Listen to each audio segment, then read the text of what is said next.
ಕಬ್ಬಿಗೆ ನಿಗದಿತ ಬೆಲೆ ನೀಡುವಂತೆ ಬೆಳಗಾವಿ ರೈತರ ಪ್ರೊಟೆಸ್ಟ್, ಪ್ರತಿಭಟನೆ ಮಧ್ಯೆ ಸಕ್ಕರೆ ಕಾರ್ಖಾನೆ ಆರಂಭ, ಆಡಳಿತ ಮಂಡಳಿ ರೈತರ ನಡುವೆ ವಾಗ್ವಾದ.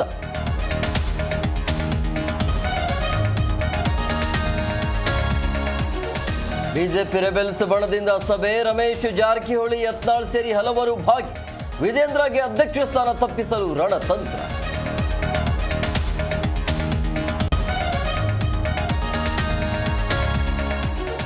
ನವೆಂಬರ್ ಕ್ರಾಂತಿ ಇಲ್ಲ, ಓನ್ಲಿ ಶಾಂತಿ. ಸಚಿವ ಸಂಪುಟ ಪುನಾರಚನೆ ಗೊತ್ತಿಲ್ಲ, ಶಾಸಕ ಪ್ರಿಯಂ ನರೇಂದ್ರ ಸ್ವಾಮಿ ಹೇಳಿಕೆ.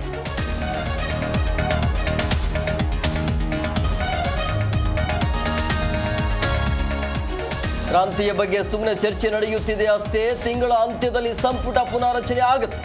ಮಂತ್ರಿಗಿರಿ ಆಸೆ ಬಿಚ್ಚಿಟ್ಟ ತನ್ವೀರ್ ಸೇಠ್.